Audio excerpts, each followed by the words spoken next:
Hello po sa inyong lahat mga ka-crypto. Ako po si Pinoy Crypto Trader at sa video na ito ay atin pong pag-uusapan ang tungkol sa balitang ito kay Robinhood kung saan ay kinumpirma po nila ang kanilang plano na bibilhin na raw po nila itong si Bitstamp na isa pong malaking crypto exchange. Kaya yan, bago po tayo magpatuloy ay nais ko lamang po munang bigyang linaw ang aking disclaimer kung saan ang nilalaman po ng video na ito ay hindi po ito isang financial advice. For education and information purposes lamang po ang layunin nito. Maliban po dito ay nais ko na rin pong magbigay babala na wala pong kahit anumang group chat ang Pinoy Crypto Trader. Yan, prominent crypto trading app Robinhood confirms plans to acquire leading European-based exchange Bitstamp for around $200 million. Kaya yan, naghahanda na po itong si Robinhood. Yan, kanyang inihahanda ang kanyang $200 million para bilhin itong si Bitstamp. Yan, isa po itong major move para kay Robinhood. Kung saan ay siya po ay naghahanda para makipagkompetensya sa mga malalaking crypto exchange na katulad po ni Coinbase at saka si Binance.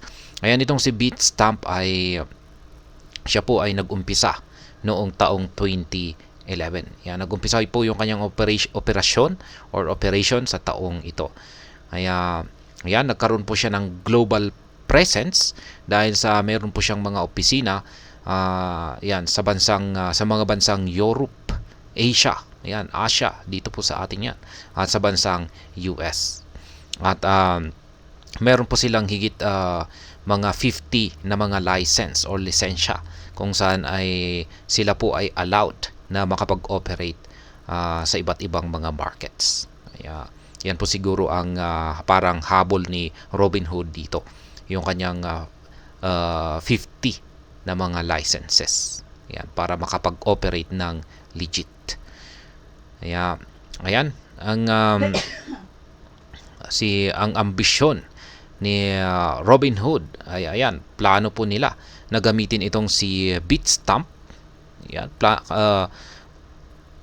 plano po nila na gamitin itong si Bitstamp na mag-expand yan globally. At yan, lalong-lalo na dito sa bansang Europe at saka Asia. Kaya maganda po yan. At si Robinhood ay siya na rin, nagtatangka na rin po siya na makapang-akit ng mga institutional investors sa pamamagitan po ng pag-o-offer ng mga serbisyo ni Bitstamp katulad po ng staking at saka institutional lending.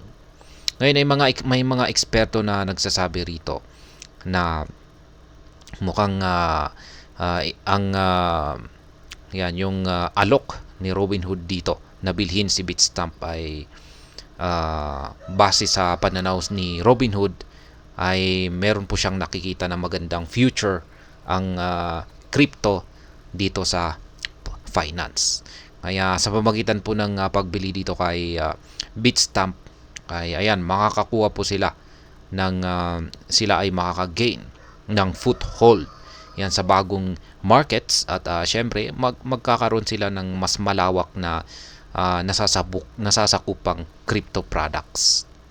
Maliban dito ay ang Robinhood po ay nakakaharap po ng regulatory challenges sa bansang US. Limitado lamang po yung kanilang mga crypto offerings.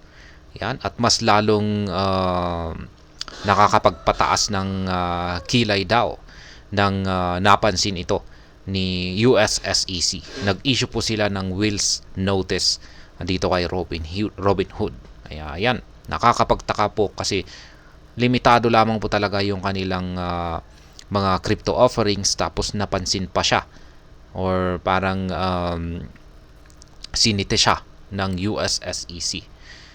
Yan, paano pa kaya kung pag mabibili niya itong si Bitstamp kung saan ay meron itong 80 plus na mga tradable assets. Kaya mukhang magdudulot daw po ito ng complication kapag nangyari ito. Yan po ang isang posibleng issue na makakaharap, panibagong malaking issue na makakaharap ni Robinhood kung binili niya itong si Bitstamp. Kaya meron po siyang positive side at saka negative side.